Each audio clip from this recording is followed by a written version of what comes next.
नमस्कार, मैं हूं अनूप शर्मा और इस समय हमारे साथ हैं माठ विधानसभा क्षेत्र की कांग्रेस प्रत्याशी सुमन चौधरी।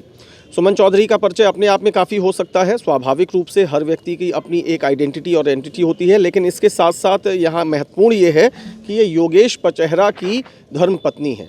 और योगेश पचेहरा कौन है, ये भी आप लोग स्वाभाविक रूप से जानते होंगे। जो नहीं जानते हैं मैं बता दूँ कि इन्हें आप कह सकते हैं कि ये रालोद के बागी हैं। राष्ट्रीय लोकदल के एक जाने पहचाने चेहरा योगेश पचेहरा, जो माठ विधानसभा क्षेत्र से अपनी दावेदारी कर रहे थे, वहां दावेदारी सफल न होने की स्थिति में उन्होंने कांग्रेस का रुख किया और अब कांग्रेस ने सुमन चौधरी को माठ विधानसभा क्षेत्र से अपना प्रत्याशी बनाया है। सबसे पहले हम सभी को अपनी तटस्थ होकर शुभकामनाएं दे रहे हैं। तो आपको भी शुभकामनाएं योगेश, आपको भी शुभकामनाएं। शुरुआत योगेश मैं आपकी धर्मपत्नी से बातचीत अवश्य करूंगा क्योंकि वो इस समय प्रत्याशी हैं, तुम लीड रोल में हैं। लेकिन बात आपसे शुरुआत करते हैं कि आखिर इतनी भी क्या ज़बरदस्ती थी कि नहीं मुझे तो लड़ना ही लड़ना है, और रालोद की पहचान तुमसे और रालोद से तुम्हारी दोनों की एक पूरक पहचान थी, तो क्यों छोड़ने की ज़रूरत पड़ी? देखिए, ऐसा है कि मैं पिछली बार जब चुनाव लड़ा, निर्दलीय चुनाव लड़ा था, रालोद ने मेरी टिकट की थी, उसके बाद मेरी टिकट काट दी थी। तो जब मेरा क्षेत्र, देखिए मेरे लिए मेरी सरदारी सर्वोपरि है। मैं सरदारी के बिना कोई काम नहीं करता। मेरी सरदारी इकट्ठी हुई, सरदारी ने कहा निर्दलीय लड़ेंगे, हमने कहा निर्दलीय लड़ेंगे। जब निर्दलीय लड़े तो उसका एक जो है एक अच्छा बना। फिर उसके बाद जब हमें लगा कि भाई एक पार्टी का सहारा होना ज़रूरी है, उस समय तो लोकदल से तो उस जिला पंचायत से पहले ही हम एक तरीके से निकल चुके थे।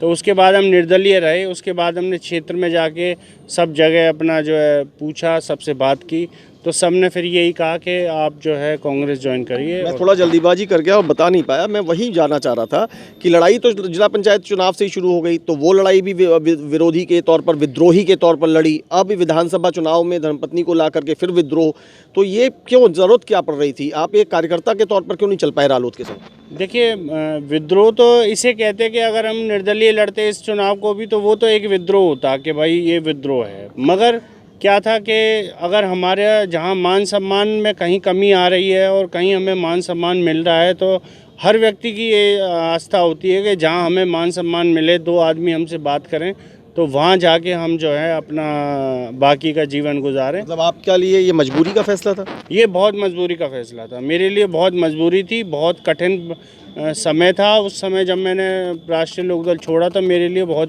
परेशानियाँ थी। पर मुझे ये लगा था कि शायद सब सुधर जाएगा, सब ठीक हो जाएगा, मगर कुछ भी ठीक नहीं हो पाया। इसमें आप कांग्रेस की तरफ बढ़ चले हैं और आज आपकी पत्नी ने नामांकन कर दिया है, नॉमिनेशन करके आप आ रही हैं। क्या सोच के उतरी हैं आप मैदान में? सिर्फ योगेश पचेहरा चाहते हैं इसलिए उतरी हैं, या सुमन चौधरी कुछ सोच के भी आई है? नहीं, सुमन चौधरी लड़की हूँ, लड़ सकती हूँ, इस नारे को सफल बनाएगी अवश्य। और जो हमारे यहाँ पे क्षेत्र में पिछड़ी महिलाएं हैं, उनका सशक्तिकरण कराएंगे और उनको मजबूत करेंगे। जो महिलाएं की समस्याएं हैं उनको सुनी जाएगी, और मुझे पूरा विश्वास है कि इसमें मुझे वो अपनी इस बेटी को ज़रूर आशीर्वाद देंगे और जिताएंगे। देखिए, दो फैक्टर होते हैं। एक तो ये होता है कि हम जिस लड़ाई में हैं, इस पॉलिटिकल वॉर में, हम इसे जीतें और जीतने के बाद हमें जो एक संवैधानिक शक्ति प्राप्त हो, उसके आधार पर हम काम करें, जैसे आप कह रही हैं पिछड़ों के लिए। एक ये होता है कि हमारा एक उद्देश्य है कि हम सामाजिक क्षेत्र में काम करते रहें।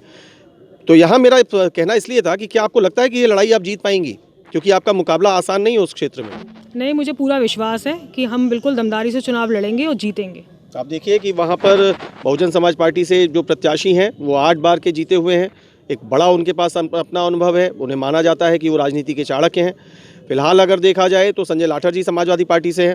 वहीं राष्ट्रीय लोकदल में, जहां से आपके पहले पति आया करते थे, वहां अजीबोगरीब स्थिति बनी है। अभी योगेश नौवार जी अभी नहीं बैठ रहे हैं। फिर इसके बाद राजेश चौधरी हैं। तो ये जो समीकरण है, तो उस समीकरण में आप अपना स्पेस कहाँ बनाएंगी? आपके पास वोटों का स्टेक कैसे खड़ा होगा? आप कैसे इकट्ठा करेंगी वो अपना बहुमत? मुझे उम्मीद है पूरी कि इन सब में से मैं ही जीतूंगी और मैं ही लड़ूंगी। और लगता है कि बस केवल ये लड़ूंगी वाला शब्द की मेरे को पूरी उम्मीद है, इस उम्मीद का धरातल कैसे बनेगा सुमन जी? नहीं, हम प्रचार करेंगे अपना, जो प्रियंका जी के जो नीतियां हैं उनको बताएंगे वहाँ पे। अच्छा कि आपने ये बात बोल दी, इसको भी मैं बढ़ा देता हूँ। आपका जितना, आप ये कितने वर्ष हो गए आपके विवाह को?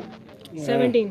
17 वर्ष, तो ये तो इन्हें तो याद भी नहीं है, इसलिए वो तपाक से बोल पड़ी। आमतौर पर मर्दों को नहीं याद होता है कि उनकी शादियां कब हुई हैं। एनीवेज, चलिए, और ये यहीं से हैं, स्थानीय या बाहरी हैं? स्थानीय। अच्छा, तो स्थानीय है तो आप जानती होंगी, अगर आप पॉलिटिकल कोई भी आपके पास अगर इंटरेस्ट रहा हो, कांग्रेस का मथुरा के अलावा 4 विधानसभाओं में बहुत अच्छा रोल कभी नहीं निकल के आता, तो ये भी आपके लिए, आप बस कांग्रेस का एक सूखाग्रस्त क्षेत्र है, तो उस मरुस्थल में आपको कांग्रेस की फसल उपजानी है।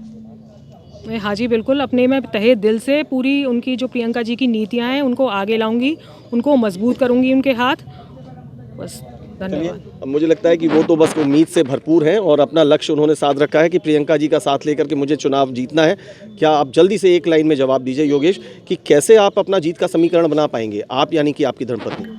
जीत का समीकरण ये होगा हमारा कि सारे युवाओं को हम साथ लेंगे। अभी हमें क्योंकि अभी थोड़ा हमारे पिताजी भी हमें छोड़ के चले गए थे 5 दिन। दुखद अभी घटनाक्रम आपके परिवार में घटा, इसकी जानकारी हमें। तो इस वजह से हमें उतना समय मिल नहीं पाया, उससे पहले भी हम 10 दिन हॉस्पिटल में रहे।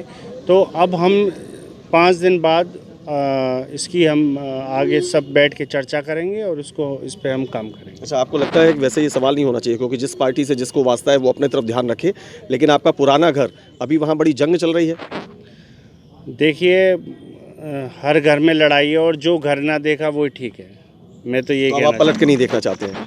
नहीं, मैं भविष्य अपना घर देखे, हमें अब अपना भविष्य देखें। हाँ, मैं भविष्य में कभी पीछे मुड़ के नहीं देखना चाहता, न मैंने आज तक कभी भविष्य में पीछे मुड़ के देखा। मैं हमेशा आगे रहा हूँ और आगे ही चलता रहूँगा। चलिए, लड़की हूँ लड़ सकती हूँ का आप नारा लेकर के आगे बढ़िए। हमने पहले भी कहा कि हम तटस्थ शुभकामनाएं सभी को दे रहे हैं, तो एक बार फिर से बहुत बहुत शुभकामनाएं। तो इस प्रकार हमारे साथ रही माठ विधानसभा क्षेत्र की कांग्रेस प्रत्याशी सुमन चौधरी, उनके पति योगेश पचेहरा।